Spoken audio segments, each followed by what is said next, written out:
Have you ever found yourself in a situation where everything seems perfect, but there's something off, something you can't ignore right in front of you?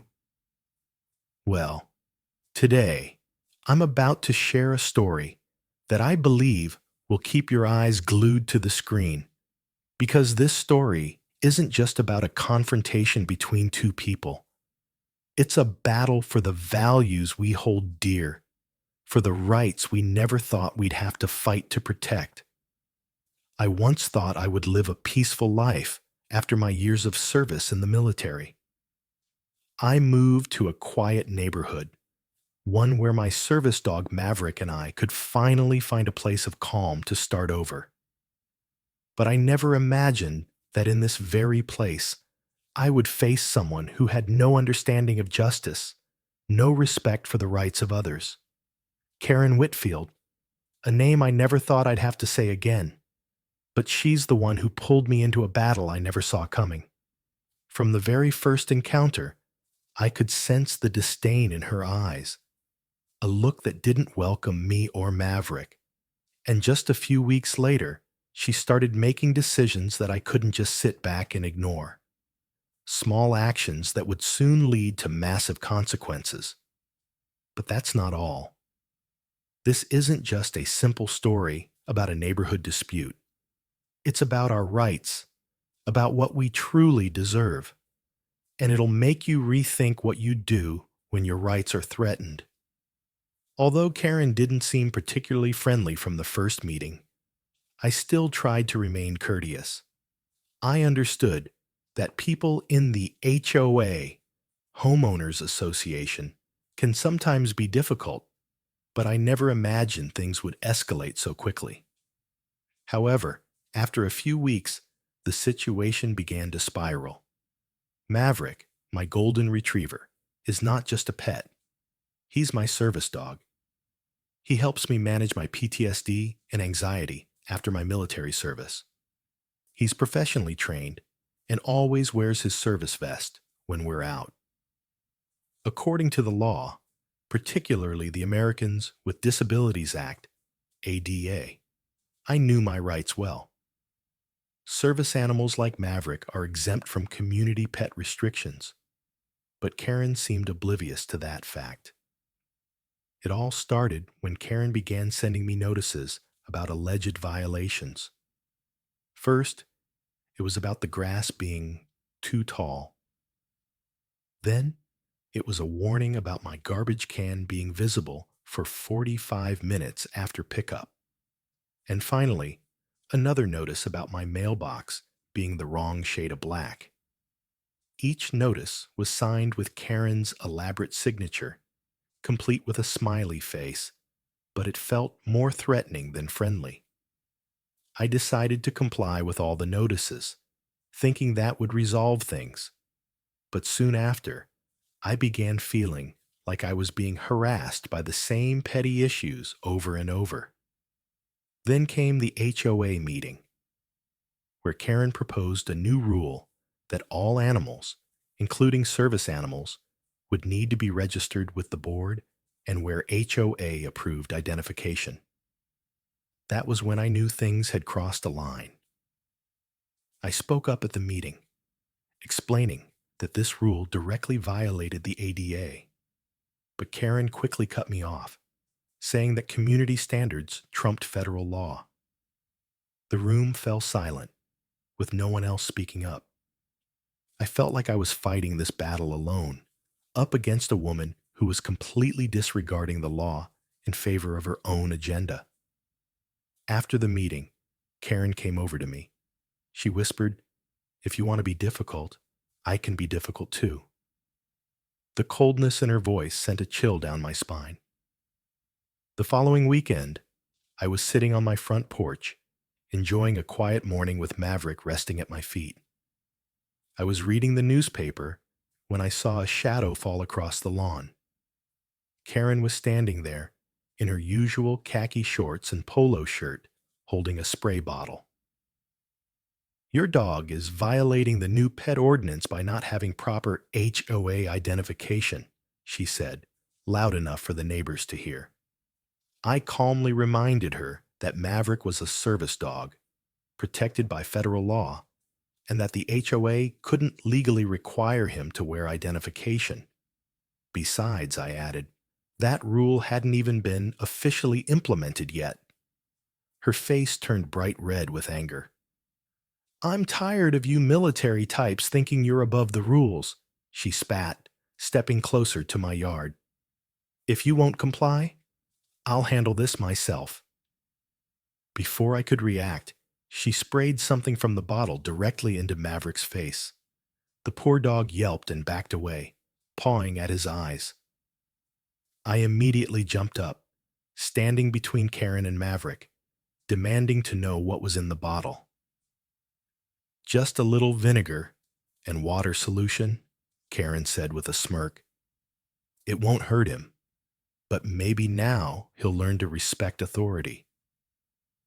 I was absolutely livid, but my military training kicked in. I quickly took Maverick inside, rinsed his eyes thoroughly, and checked to make sure he was okay.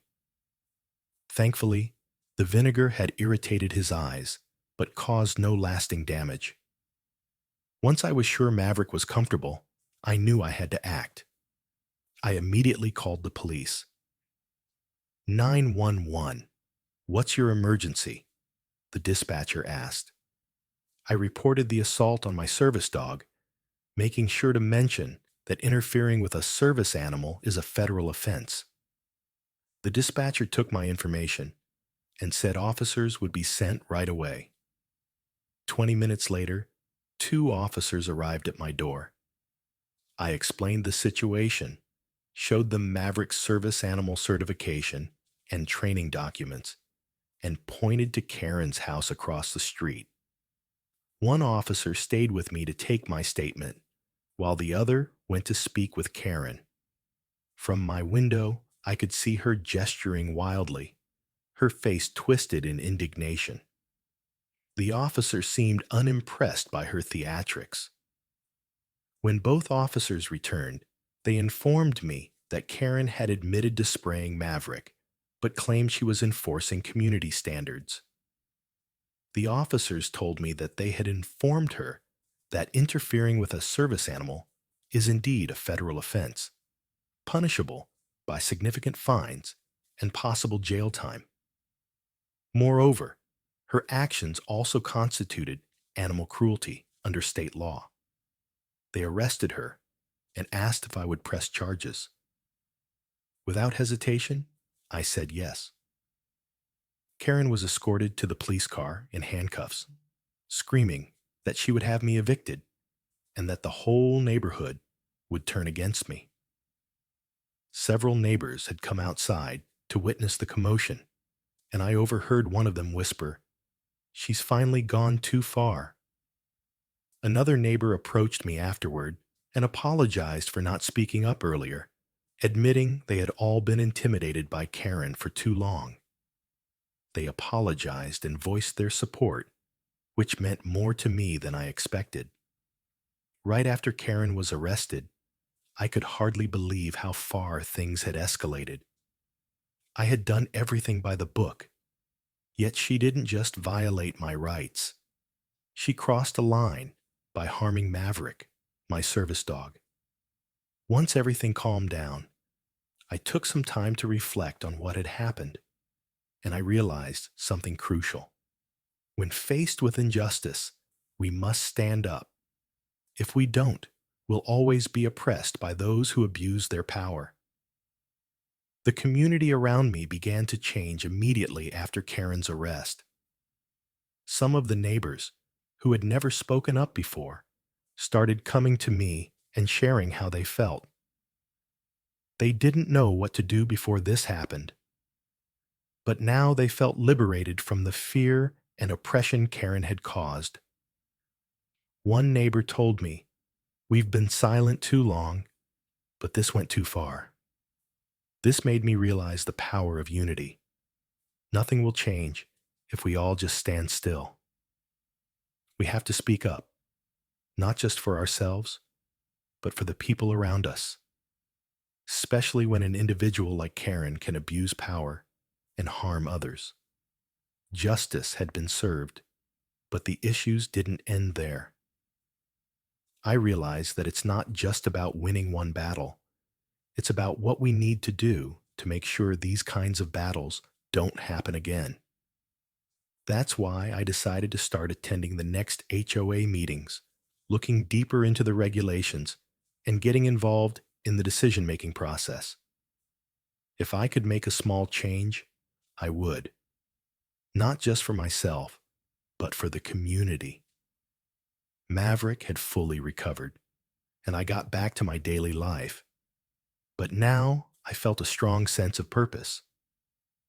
Standing up to Karen wasn't just about defending my rights, it was about protecting the rights of anyone who could be abused in a community. I began to realize that we're not always automatically protected. We have to fight for what's right. One afternoon, when I was walking Maverick in the park, I ran into an older man who had lived in the neighborhood for years. He came up to me and said, "I didn't know who you were at first, but today I want to thank you. We've been living in fear for too long, and finally, you showed us we don't have to live like that." That one statement made me think deeply. We can change everything by standing up and doing what's right. And sometimes, when you do that, you don't just change your own life. You change the lives of those around you. My story doesn't just end here. I know that what I did, while it might have seemed small, created a ripple of change in the community. And I hope that, if anyone in this community ever faces injustice again, they will remember this lesson and stand up for what's right. Maverick and I are not just a team. We're part of this community, and we'll keep fighting, not just for ourselves, but for others too. Because life isn't just about us. It's about what we can do to create change. And everything seemed to have settled down, I knew the story wasn't over. My fight wasn't just about protecting my rights and Maverick's. It was about the power of unity and justice. The neighbors who had stood by me, it wasn't just my personal victory, but a victory for the entire community. That day, after Karen was arrested and dealt with, I received a call from one of my longtime neighbors. He was someone who had lived in the neighborhood for many years and had always kept to himself. But after everything that happened, he came to speak to me and said he felt proud that I hadn't let the injustice continue. "I never thought we'd stand up like this, but you did it." "Thank you," he said, his eyes filled with gratitude. In that moment, I realized something important. Sometimes, the seemingly small actions of one individual can spark great change in the community. I wasn't just fighting for myself. I was fighting for those who couldn't stand up for themselves, for those who had lived in fear and oppression. I didn't know how many people in this neighborhood had been silent for so long, but now we had all been awakened by the power of justice. Since Karen was removed from the HOA president position, I began attending HOA meetings, not just as a resident, but as someone who felt a responsibility to protect the rights of others. Things started to change. Conversations in the neighborhood were no longer just polite greetings. People began sharing their stories, and we started to build a community where everyone felt respected and protected. One HOA meeting I attended was especially significant. Everyone came together and called for changes to the regulations. What stood out the most was that no one felt afraid to speak anymore. One of the board members shared, "We've let those who abuse power control us for too long. It's time we stand up to protect the values we believe in." That was the moment I realized that these kinds of struggles weren't just personal wins. They were victories for the whole community. Small but powerful changes were starting to happen. This community was no longer a place with vague rules. It had become a place where every individual had a voice and where basic rights were protected. I looked at Maverick, my dog, and felt grateful that things had settled down. He wasn't just a companion, he was a symbol of perseverance and determination.